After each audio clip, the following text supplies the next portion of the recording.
Selamat pagi sahabat, kami dari kelompok 4 yang terdiri dari Afif Humam Narestia, Ginong Pero Sandaru, Prasetyo Dwi Syahputra, Rizky Ade Kurniawan, dan Vindo Pradana akan menjelaskan terkait MOV, mohon disimak secara seksama ya. Measurable Organization Value adalah fase pertama dalam proyek yang dimulai dengan konseptualisasi tujuan proyek dan ukuran keberhasilan secara keseluruhan. Terdapat dua pendekatan untuk mengembangkan MOV, yaitu pendekatan top-down dan pendekatan bottom-up. Pendekatan top-down dimulai dengan visi, misi, dan strategi organisasi. Yang mana visi merupakan sumber dari tujuan proyek. Kemudian misi merupakan langkah-langkah yang dilakukan organisasi. Sehingga proyek dapat memberikan implementasi dari strategi organisasi yang selaras dengan visi dan misi. Berbeda dengan pendekatan top-down, pendekatan bottom-up merupakan pendekatan yang dilakukan melalui usulan dari seorang individu, komite, atau unit bisnis.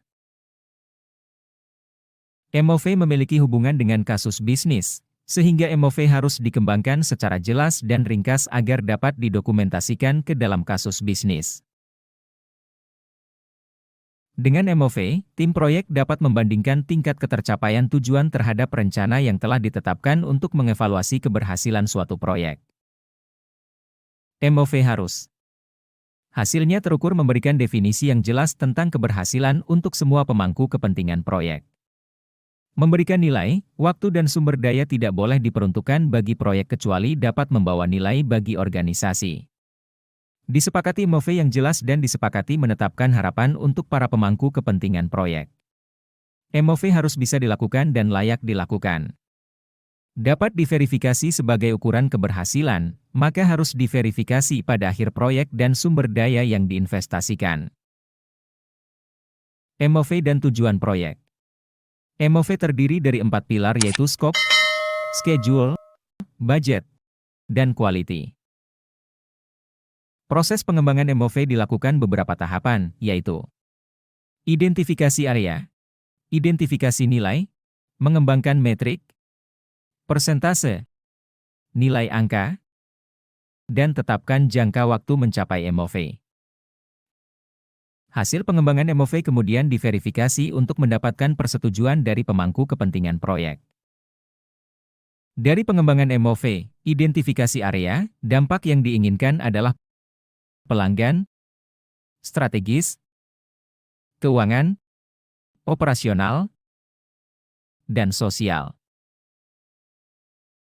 Dari identifikasi nilai, terdapat beberapa kategori yang menentukan proyek layak dijalankan atau tidak, yaitu akankah proyek membantu organisasi melakukan sesuatu yang lebih baik? Akankah proyek membantu organisasi melakukan sesuatu lebih cepat? Akankah proyek membantu organisasi melakukan sesuatu lebih murah? Dan akankah proyek membantu organisasi melakukan lebih dari sesuatu yang saat ini sedang dilakukan? Sebagai contoh proses dari MOV untuk proyek New Osler Health Living, sebagai berikut impact yang dihasilkan dapat mempengaruhi secara sosial. Value yang diberikan dapat membuat orang berbuat lebih. Metrik dari proyek dapat meningkatkan awareness sesuai target. Waktu proyek selama 6 bulan. Dan saat verifikasi, proyek dapat layak dan sepadan bila dijalankan. Sehingga bila disimpulkan meningkatkan kesadaran untuk hidup sehat dengan memiliki 250 pelanggan baru yang mendaftar untuk buletin mingguan dalam waktu 6 bulan. MOV proyek memberikan analisis tentang kelayakan, biaya, manfaat, dan risiko dari beberapa opsi atau alternatif untuk mencapai demikian penyampaian materi mengenai MOV dari kelompok 4. Terima kasih telah menonton.